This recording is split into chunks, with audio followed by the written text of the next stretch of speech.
Were you there when they crucified my Lord? Hello, good people. We are back celebrating Midnight Mass. Your celebrants today are me, Jesse Jackson. We have Karen. Hello. And our master of ceremonies, maybe our main celebrant, Lou. So how you doing, Lou? Good evening, everyone. Yes. Yeah, we are. This is our second of a series of episodes discussing the Netflix miniseries Midnight Mass, and Lou's going to take over for us. All righty. So I'm very curious to see how Jesse and Karen are reacting to this series now that the horror elements are wrapping up, but we didn't really touch upon probably the most significant event that happened near the end of the second episode, and that was the miracle in the church with Leeza. And people are probably listening to those first two episodes and saying, how come you didn't talk about that? And I wanted to leave it for this one because I want to ask both of you, what were your thoughts when that happened and the possible cause of it, and what are you thinking now? Who wants to go first? Karen, ladies first, as always. Sure. Well, I'm glad you waited because it was just that kind of planting in the last episode of the first two. And we got to see not only the aftermath between the people on the island, but also the aftermath with Father Paul. So we got to see the whole story of that in these two episodes, how it happened, why it happened. And I think seeing it just reinforced my suspicions of Father Paul in that moment, that there was something else going on, that he was doing something in order to heal her.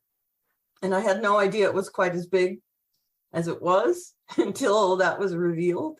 But yeah, I thought, well, it's nice, but once he goes away, is it going to go away? Is she going to be paralyzed again?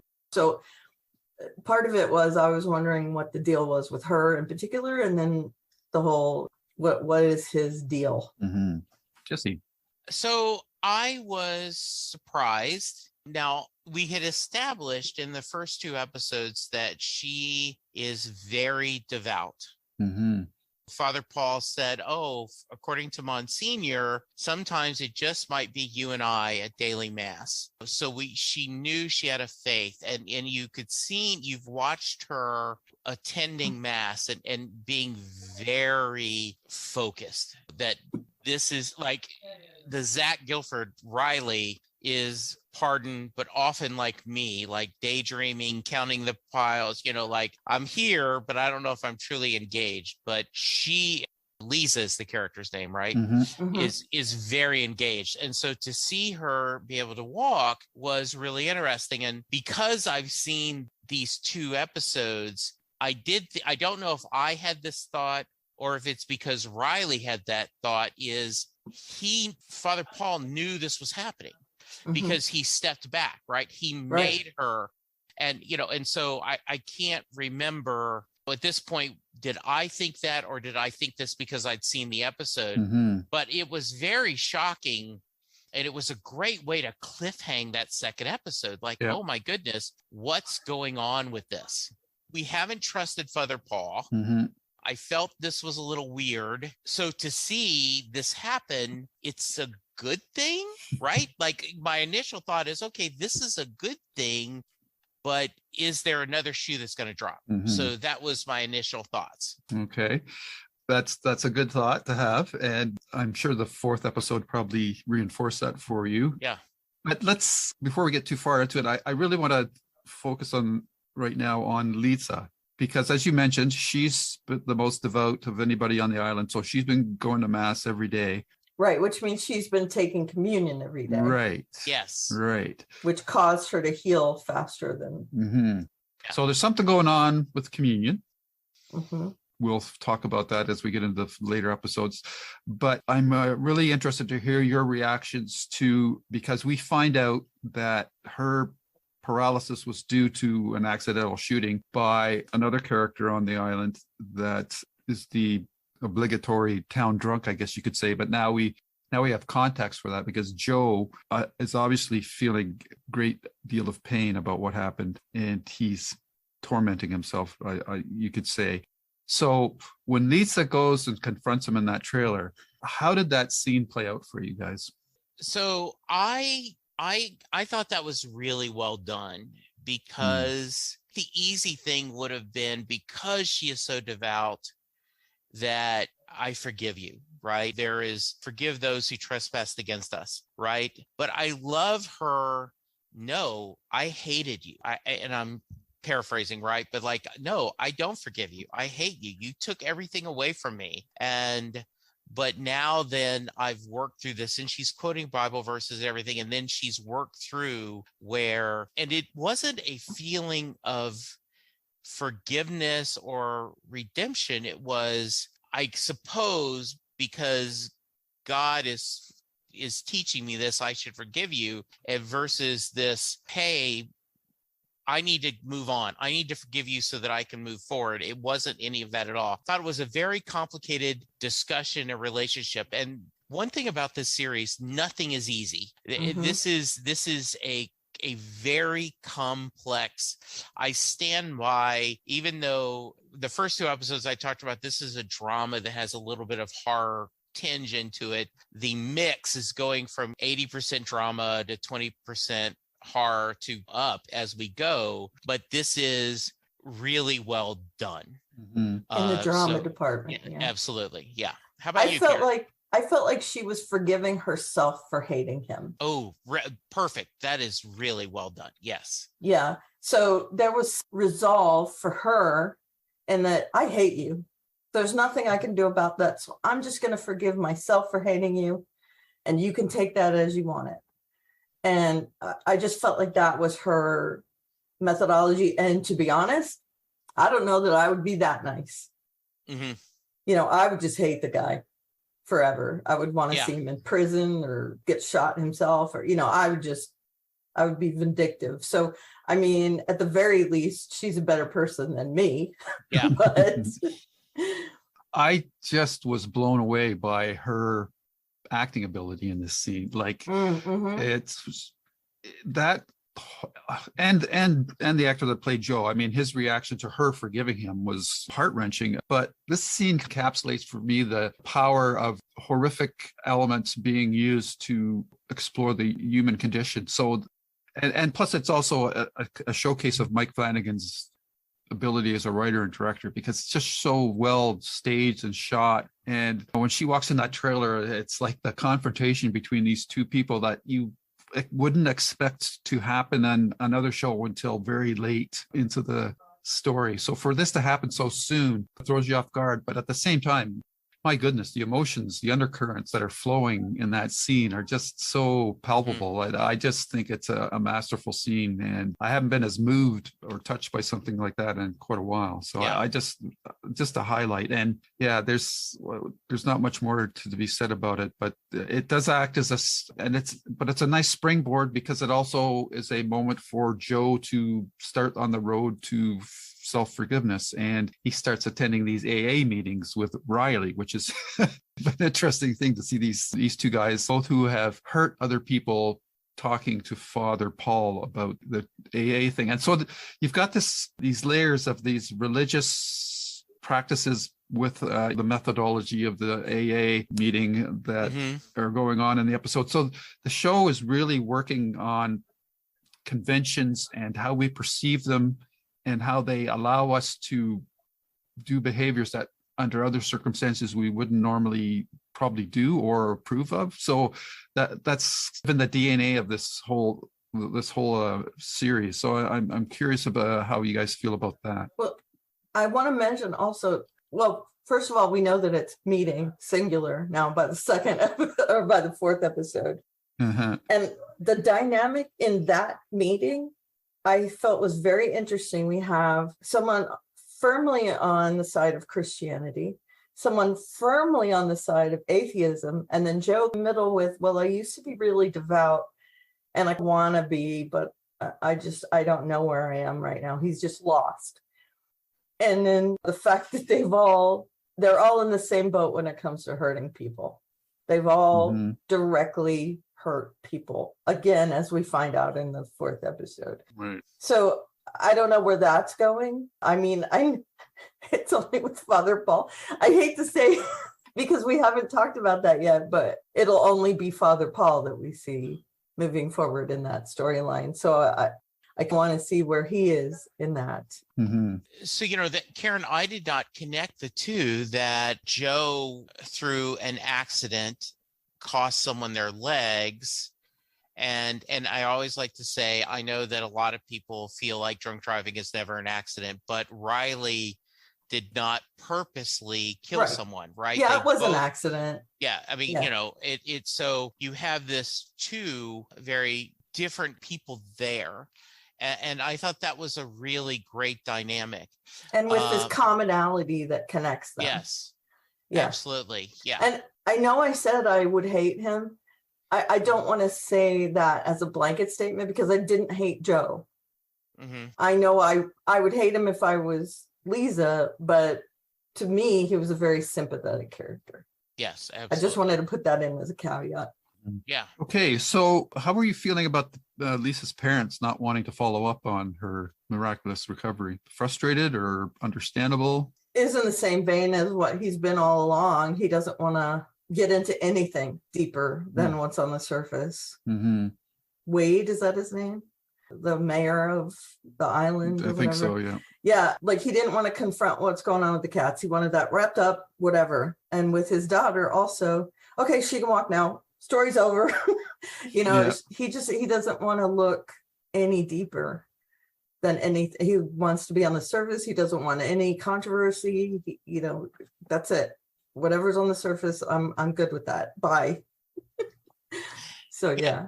He's a very simple man, right? Like unlike Big Jim, as we were talking in our previous, right? Like this, he is mayor because no one else wants the job, right? He's a simple guy. And don't look a gift horse in the mouth, right? Let sleeping dogs lie, whatever cliche you want to use. My daughter can now walk. And I thought it realistically, the idea of that her mom said we spent a fortune on trying to figure out how to do this. And don't get me wrong, we were glad to do it, but at the same time, do we want to go down that roll again? Right. What does it matter? And I don't mind Dr. Sarah's like, don't we want to know why this happened? And we don't care. All we know is our daughter can now walk. It's a blessing from God. Let's move on.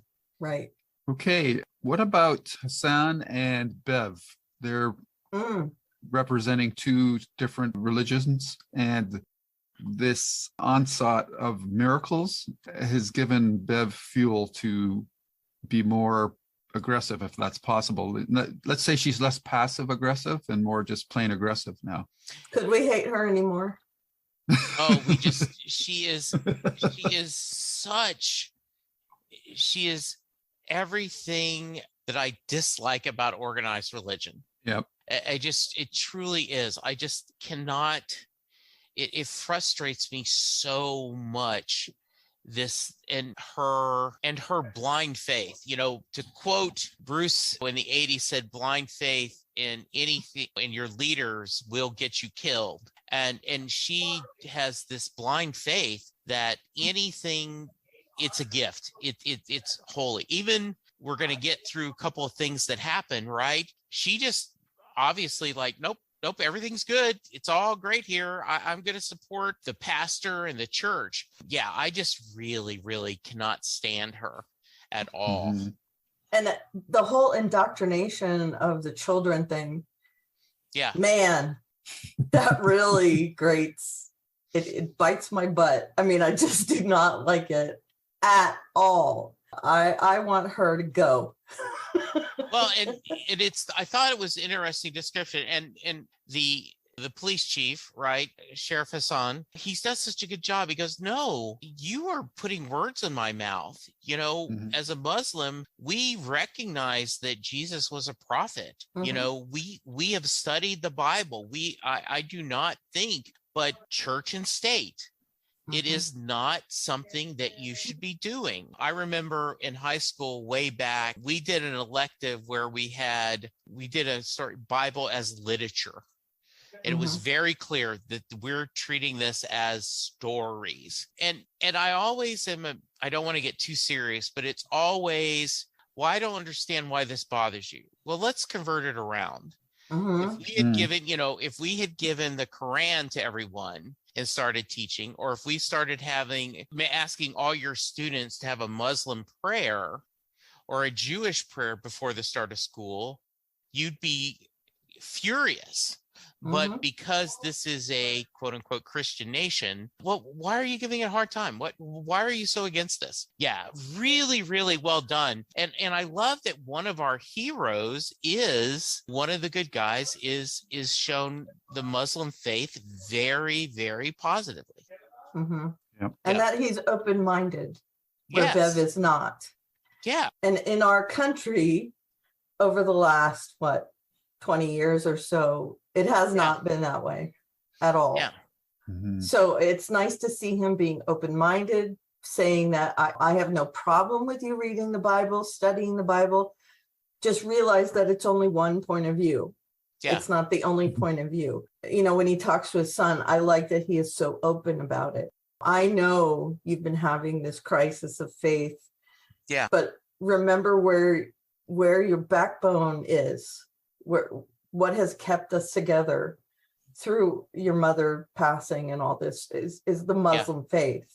And while I don't mind you studying other things, I want you to keep in mind that that's our base.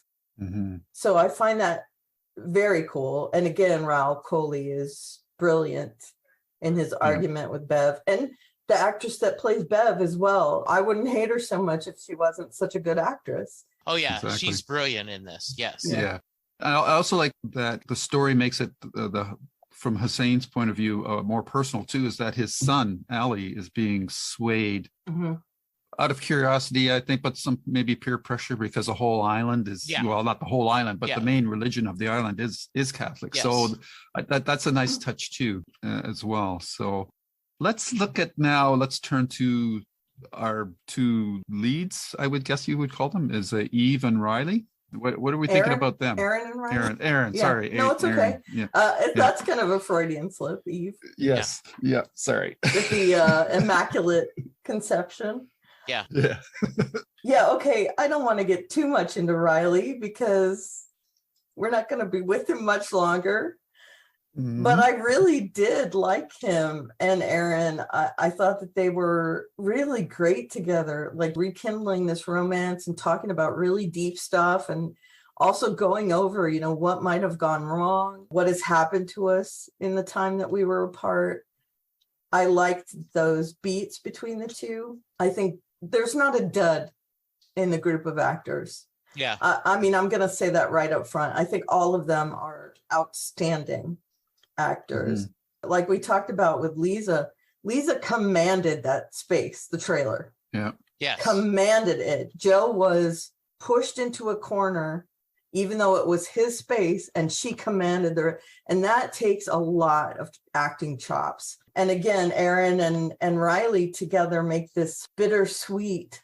It gives you that feeling of, what if I reconnected with someone from my past like that? It really puts you in that mind of that, wow, it's cool that they've reconnected and they're talking about these things, and we see a lot of the dynamics of the island through their eyes. The fact that his family is so devout and they're not forgiving him for all this, and the fact that her mother was just a horrible person, and she was not seen as that horrible person on the island, but to her, wrecked her as a child. So I really loved those scenes with them together. Yeah, in terms of fandom, a great shipping romance, right? Two very complex characters, both finding themselves, in another world. This is a Hallmark Channel movie happening, right? This small island. Yeah. He's returned. She's there. There's only one bed in the room. Yeah. There's They're locked in a closet. This is so I love them so much. And I don't know, I don't want to jump ahead, but their discussions of what happens after you die was amazing. Both of them. And just so beautiful, and not in accepting, each of them accepting what the other one said. That is truly a beautiful scene. Yeah. And that to me is again, and it's another hallmark of the whole creative team coming together to create that moment, because those are long scenes, long monologues. I mean, and you've also got the father, he's got his sermons, which are monologues as well. So you're getting a lot of monologuing, but it's not boring. It doesn't feel like that. You're totally engrossed in it, because you like, where is this going? How is this relating to the characters? And there's just the simple beauty of the thoughts that they're sharing about, like you said, that conversation about death and dying. And you know that it has such meaning for, especially in that scene, for Riley, because of what he's been through. So it's pretty amazing how the series does that. I've been holding on to him for the last, because he's the driver of he's the catalyst that's powering all this. What are we thinking about Father Paul and Father Pruitt? Okay, that came out of left field for me.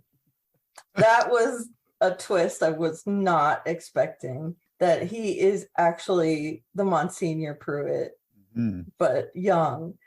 And that goes on to explain what's going on, that he has healed to the point where he's young again because of this angel, I put in air quotes. But and we knew there was something with Father Paul. We find out what was in the chest, I'm assuming was this angel. So we find out a lot about him, his motivations, what's going on. One of the things I want to know is, why did he come back? Did he come back to heal the island? Because he didn't have to come back. He's young again. He could have gone on to do whatever, have a new career and all that, but he comes back to this island that's dying. So it really, I see some of his motivations, and then, like we said on the last podcast we did, it brings up new questions, which makes it complex and interesting. So the beauty of, first off, I was a little confused about who he was giving his confession to. And I almost thought it might have been Bev, because he seemed so acceptant later. But as someone who converted to Catholicism way back in 82, in almost every Catholic church, there's the Stations of the Cross. And that is they are wooden plaques or metal plaques that are across the church. And they are different points of where Jesus on the way to being crucified. And you'll often, during Lent, they will do Stations of the Cross. And the priest will start at the first one. There'll be readings, and then they'll march to each section of the Station of the Cross. As Father Paul is telling them, they are, I won't say perverted, but they are different versions of that kind of Stations of the Cross, right? There is that style of showing what's happening to him. The back of my mind, I think I suspected that there may be a connection. There might be more than we know. So so here's what I didn't want to get into before we hit recorded is we're watching TV a couple weekends ago, and Linda's like, I don't feel like watching something on the DVR. What's going on? And I said, well, I need to watch this stuff for Lou and Karen and I. Do you want to watch with me? Okay. And so she was in, and we've gone through the first 4 episodes. And she says, as a Catholic, I feel like I shouldn't be watching this, but I am fascinated by it. She goes, this is not something I would normally watch, but I enjoy it. By the way, I tweeted to my brother, I said, have you watched Midnight Mass? And he replied back saying, I never would have watched this show, but I'm so glad I did. You know, he had, so Did he watch it because of you or because I suggested, okay. I said, hey, and he texted me back saying, I've now watched it. And he says, this is not something I ever would have picked, but I'm really glad you recommended. This was well done. Okay. So his shows fly under the radar, I find. Yeah, I mean, The Haunting of Hill House didn't. Yeah. But the other two, I think, were hidden gems when it comes to him. And because it's mandatory, if you do a podcast with me, right, that there is, well, now young faces grow sad and old, and the heart of fire grows cold. We swore blood brothers against the wind. I'm ready to grow young again, is the lyrics from No Surrender. And I thought about that I'm ready to grow young again. And it's subtle, the way that we've now, like at first when I saw the whiskey, the little, I'm like, oh, he's putting whiskey in that. But now that we've established that, no, there's something else going on with the communion wine. And you see our characters dancing. Their back doesn't hurt as much. Yeah. And just very subtly, the makeup, they don't quite, there's not as much gray. Yep. And now that you see he was redeemed, refreshed, you're like, oh, okay, what's going on in this? And to have the surprise of the angel was like, oh, wow. Okay. Yeah. We have to do this, right? Yeah. They're doing air quotes for those who. Right, air quotes. I took from, I think it's obvious, but maybe not, that his confessional was before he did anything on the island. Yes. So he didn't know Bev then. And then they show. Well, he knew her, but he had not met her as the new. Yeah. Right. So he would never have confessed to her. Now, again, that's in hindsight, but he was just, as far as I know, just trying to forgive himself. Yes. For doing what he's doing and talking to himself. And I try to look deeper into his shows, and I feel like maybe he's the old Monsignor talking to the young Father Paul, trying to reconcile those two things. And that's why there isn't someone on the other side. Yeah.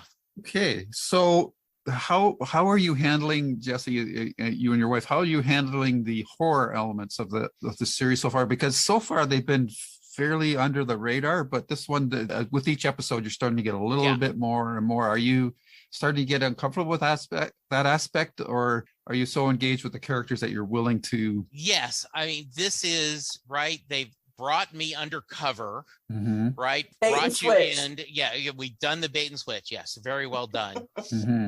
And so I'm so engaged with the characters. I'm so engaged with the mystery that I told Linda this. I said, Lou recommended go into this as blind as you can.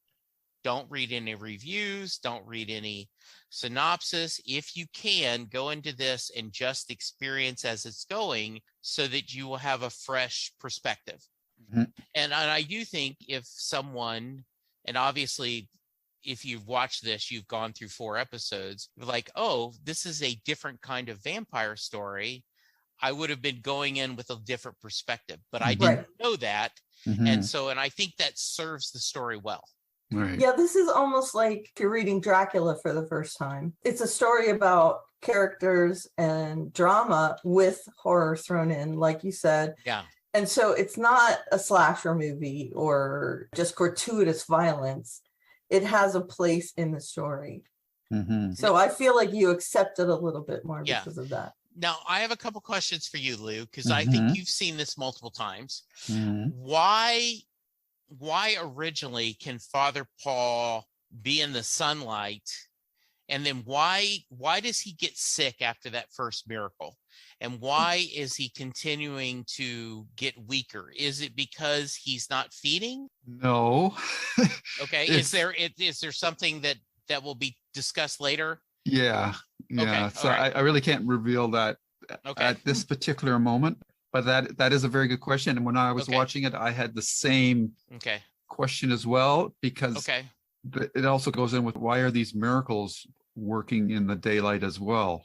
Right. So that is a good question, and we'll come back to it. But miracles. Can we do that? Yeah. Miracles in air quotes. Yeah. Too. So episode 3 was called Proverbs, which all these little miracles are the Proverbs. Yeah. Yes. But as you mentioned so rightly near the beginning, Jesse, when Leeza was able to walk, you thought this is a good thing, but I'm waiting for the other shoe to drop. Yeah. And in episode 4, Lamentations, that other shoe is starting to drop because we find out right off the bat that Erin has lost her baby. Yeah, and I thought that you're like, well, wait a minute, why is that? What happened? And then you find out they're saying like there's no sign you're pregnant. And I did do the such. I was not familiar with the Book of Lamentations growing up Baptist. I don't know if that's in the King James Bible. I'm not sure if it is or not, but the Book of Lamentations expressed the humiliation, suffering, despair of Jerusalem and her people following the destruction of the city by the Babylonians in 587 BC.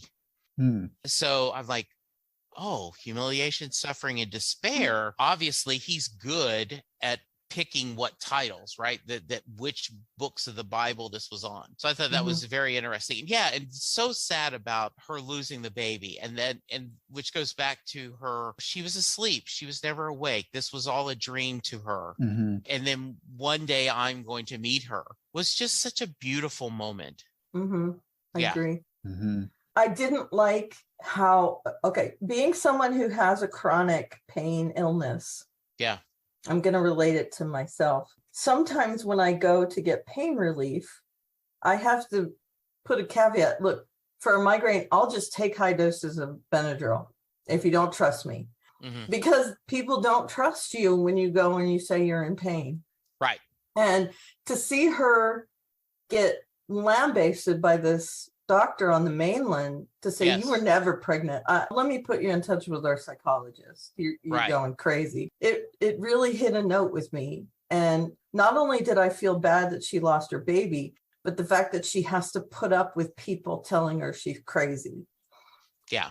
So it was like a double whammy for her. And my heart hurt for her in that moment that I was never pregnant.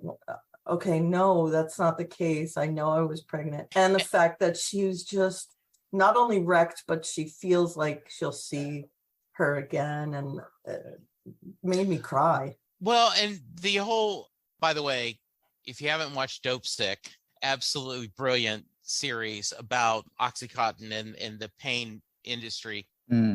But I love the whole idea that baby saved her. Right, that she was in this bad marriage and the baby kicked her into overdrive to made her doing something. It is just beautiful. And then you're right, they're just like, okay, let's talk about, let's get you some help. And she's like, no. It was very, very sad. Yeah.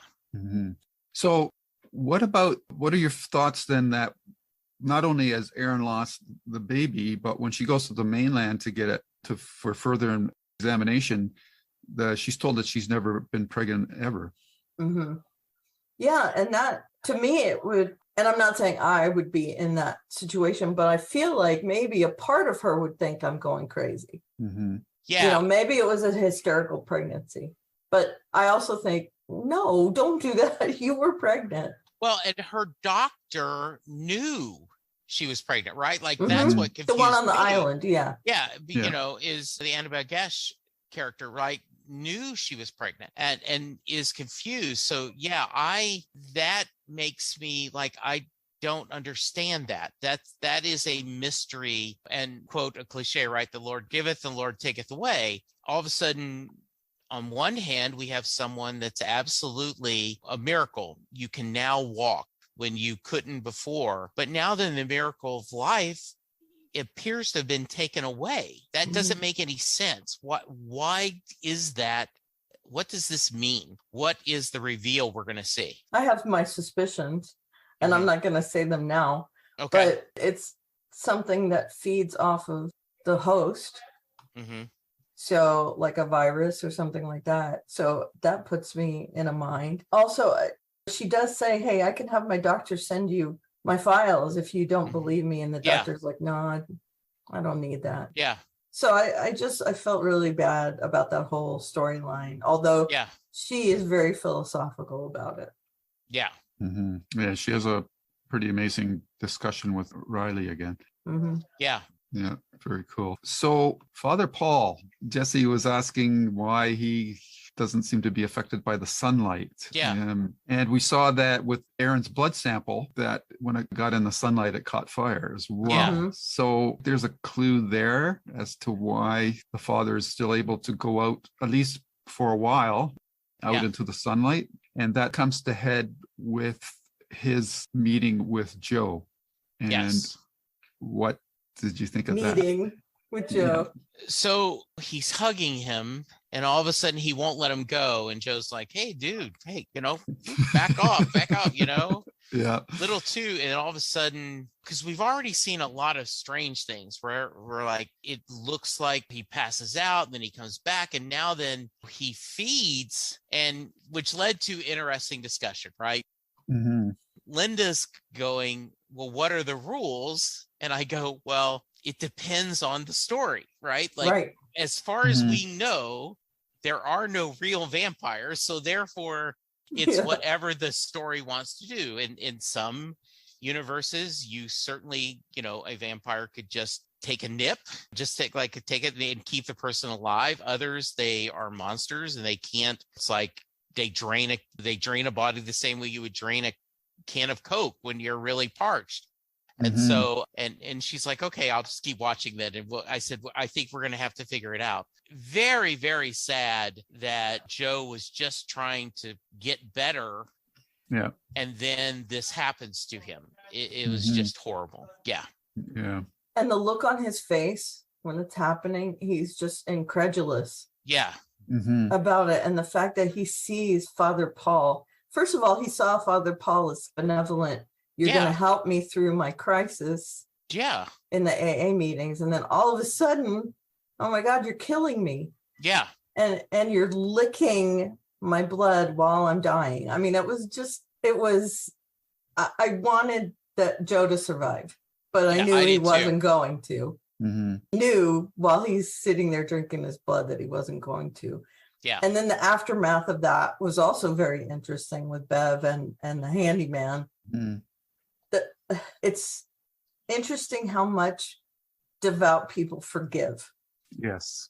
How much will they forgive? Yeah. And this is where, this was going to be my next question out to you, actually, because with Bev, she's totally committed to this.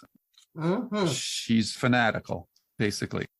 Why is not clear, but she's totally into this, and she's willing to cover up any sort of indiscretion. And obviously the parallels to that to today are plentiful. So we see it almost happening on a daily basis these days. So I found that very interesting. But she's cognizant of what she's doing, even because she's very intelligent. But then she starts to pull in the more gullible, naive type of people, like the handyman gets pulled into this as well. So this conspiracy is starting to, the scope of it is starting to widen as well. So I thought that was very well illustrated how conspiracies start. Yeah, she's a very fast talker when it comes to the handyman. And this whole, and also like, as much as he's done for your family, you do wonder if our priest just killed somebody, right? Hold the phone, people. But no, she just is, it doesn't matter. And I will get serious for a moment, right? I have had people that I know that someone involved in the Catholic Church acted inappropriate. I will not get any broader specifics. And yet they still had a hard time not defending the church instead of their family because the ties are so deep. And versus as Linda said, this happens to me, I'm gone. Yeah. Right. Yeah. This is it. I'm on the next boat off the island. Yeah. But she's like, no. Yeah. So very, very, very odd. Her devotion, Bev's devotion to her religion, she's waited for some miraculous to happen in her life. And the fact that these early miracles seem to be benevolent and beneficial, I think that's just driven her she's grabbed onto that, and she's going to ride that for as long as she can. So these other things that she's seeing, she's able to rationalize them through text in the Bible, and you'll see that in further episodes as well. And it doesn't hurt that she didn't like Joe or his dog. Yeah. I think that helped a little bit with her. Yeah. And also, I think, right, that there is that, I think I'm going to get the scripture wrong, right? But I remember something like even the devil can quote scripture, right? That they can use that. You can use everything in the Bible. And if we have devout people, I'm so sorry, hang with us, right? But it is that there is that if you are not careful, this can be used in a improper way. You can twist things to support things that shouldn't happen. Right. Yeah, you can twist the Bible in a lot of cases to suit your purposes.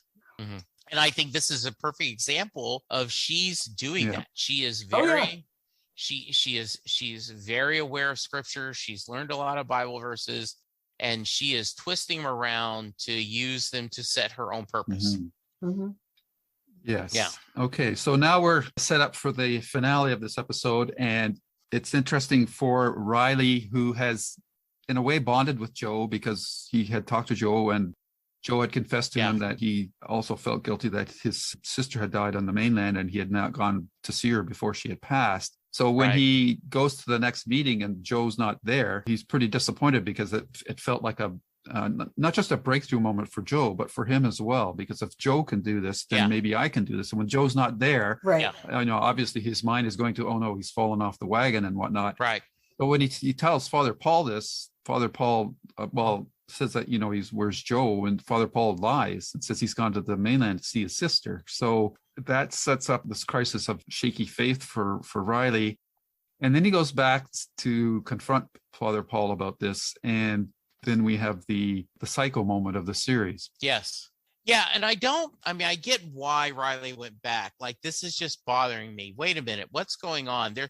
Because he hasn't been trusting Father Paul anyway. He's been, I'm not sure if this is everything. He has no faith. He's very clear. He's become an atheist. He isn't doing communion, which it feels like is going to end up being really important down the road based on what we're seeing so far. And then just to be at the wrong pace at the wrong time. And I'm like, damn it.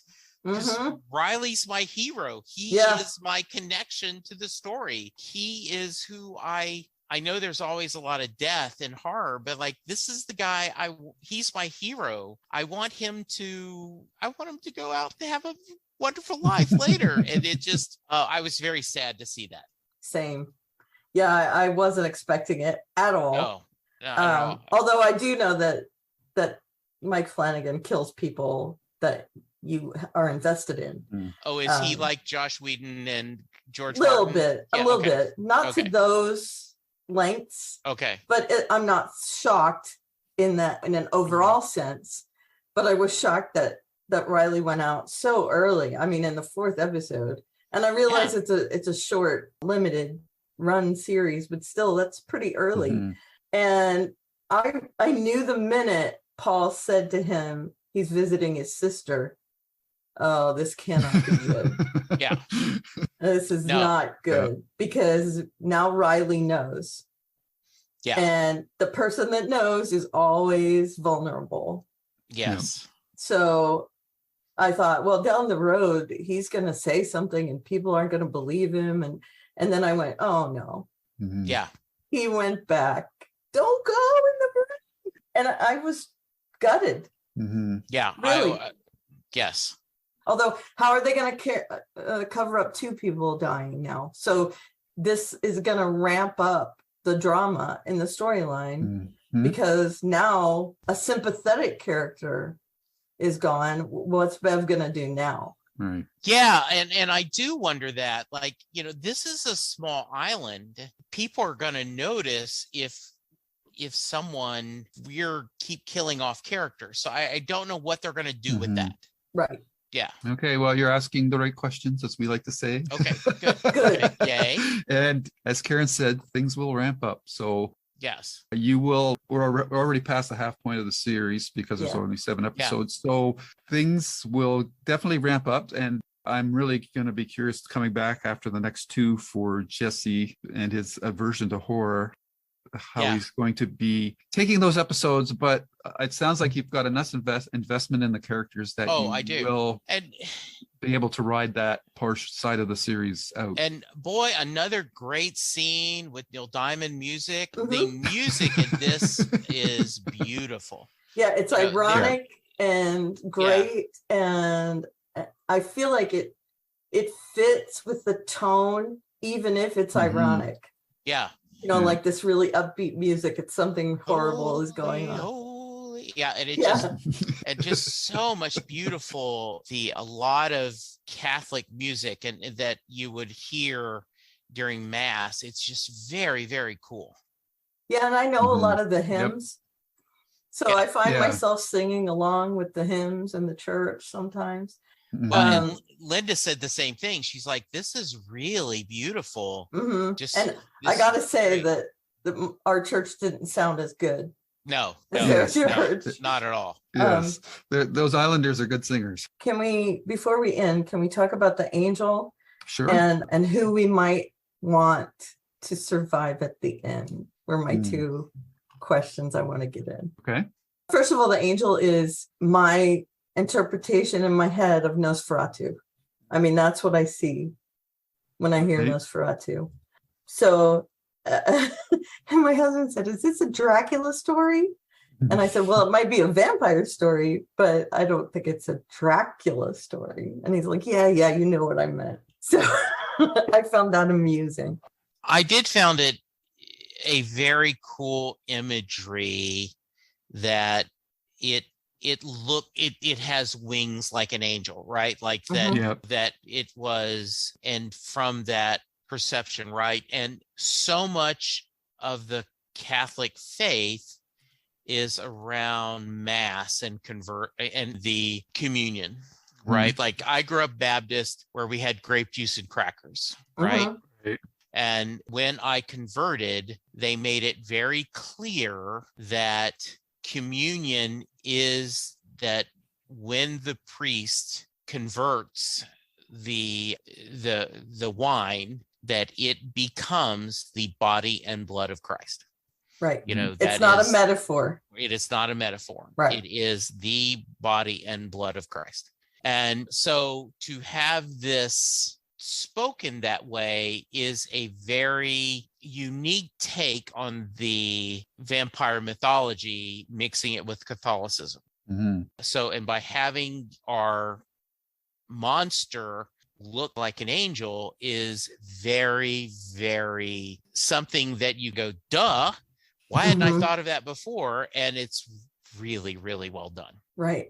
And so that puts a couple of things in perspective. That's what was flying over on the other island. Yes. I mean, I can only assume. Yeah. He is also feeding while he's there, but he's not helping the Monsignor like he was before. He took the opportunity. Now I'm out. You've gotten me out. I'm going to feed. I don't care about you anymore. But he does. Comes at the end and helps.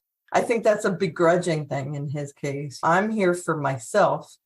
Yeah, okay, I'll help you. Right. Yeah, and you wonder, because our current Father Paul is still, to a certain degree, human. I mean, he's speaking. He has his moral center. He seems to be, short of killing Joe, up at this point, he seems to be a good man that is using this like, oh, I have a gift now and I'm going to use this. Now, I certainly think that he could be corrupted, and we're going to see what that happens. But yeah, absolutely.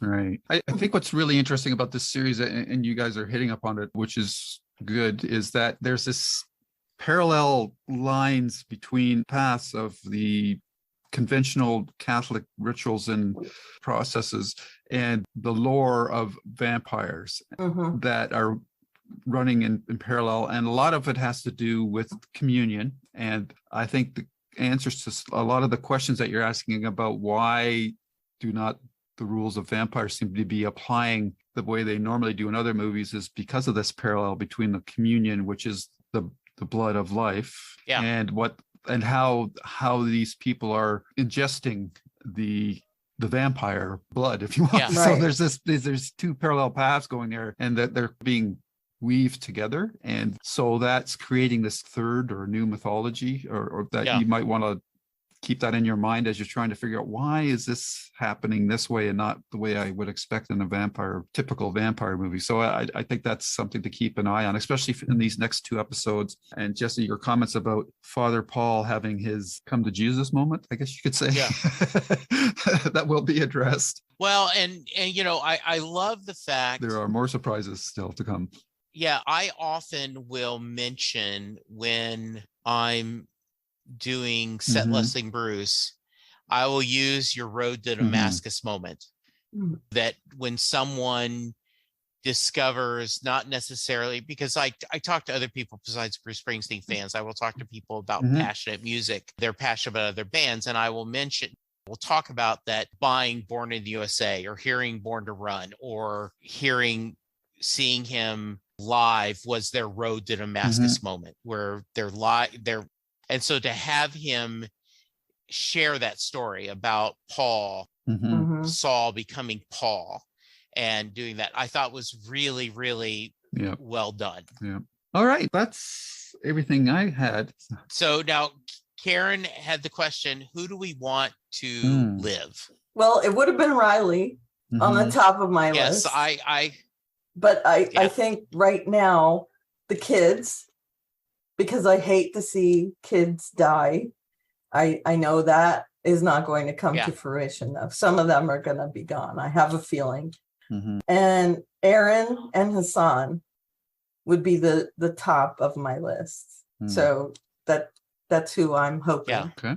Yeah, I agree. I really, really had hoped that Erin and Riley would have a happy get to ship and go off to being together. So I don't know how is that going to work. I absolutely adore Dr. Gunning Sarah, so I'm pulling for her. I do not. There are people that are. I won't say I'm cheering for Bev to die. I am, but it's not going to make come out and say it. That if she doesn't do. So yeah, I would think Erin, the sheriff. And yeah, a couple of the kids, I am hoping that they get through this. Yeah, it is. But, we lost our hero.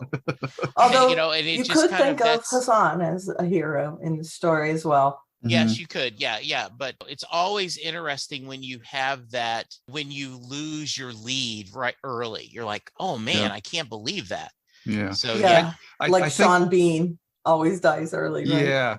Yeah, exactly. Yeah. And I think with Flanagan, though I've never heard him say this directly, but I do think that he is obviously a big horror buff. So I'm sure he was just dying to create his own psycho type of scenario, right? Sure. So yeah, I definitely think that's there. And I think it's been established in this series that it has a very moral universe, so that if you've committed a sin, you can expect some sort of penance, and that you'll see that continue throughout the rest of the series. And so that's, again, and there's that frisson that's going on between you're attracted to certain aspects of the story, because obviously to see a girl walk again and to see the parents of Riley getting younger and whatnot, this is all great, but there's no such thing as a free lunch, and you're also a little repulsed or concerned or uneasy about what's going on, because there's got to be something at the bottom of the pit that's not quite right. So that will play out, and I'm can't wait to talk to you guys again after you see the next 2 episodes. And we've seen the 2 biggest sinners on the island. They're the first 2 to go, right? Yeah. They've committed direct sins against people. Well, and there was a minor player, the drug dealer. Right. Yes. So, but again, that's a different type of sin as well. So he's out of the picture, and it's an interesting microcosm of society, placing this whole story on this little island like this. It's quite interesting, and other aspects of society that haven't come into play yet will at some point just at least be briefly referenced, and it just gives it a complete, a more deeper contextual footings that makes it even more relevant. So he's the master of self-contained locations.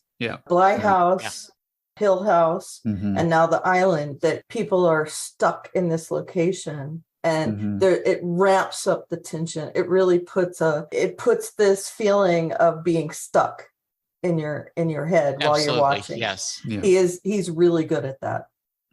Yeah. Okay. I think that's everything I had. Is there anything else you guys wanted to bring up? No, once again, I'm just really glad you suggested us watch this. It has been very interesting and very well done. I look forward to watching the next 2 episodes and seeing what happened. And we're not going to be able to watch the finale after we watch the next 2. It's going to kill me. Yes. If someone wants to reach you, how can they? At Elveri on Twitter, and you can find all my other places by clicking the link in my bio. And Lou, how about yourself? YouTube, Lou's Reviews, and on Twitter at the Stephen King Podcast or Lou W. Sytsma, Sytsma. And you can send us an email for the podcast at jklb5podcast@gmail.com. That's where we're going to get all our information. I may end up changing that away from the B5, but for now, that's what it is. I am at Jesse Jackson, DFW. Please do check out this feed as we're going through all the Babylon 5 episodes, 1 episode at a time. You can check me out when I talk Doctor Who on Next Stop Everywhere, and my Bruce Springsteen podcast, Set Lusting Bruce. But for now, Karen, Lou, the podcast is ended. Let us go in peace to be kind to one another. That's right. And look forward to the next podcast, which will cover book 5, Gospel, and book 6, Acts of the Apostles. So there you go. Ooh, nice. All right. Take care, everyone. Until next time. Bye. Bye-bye. Bye. And scene. The proceeding has been a JKL Media production.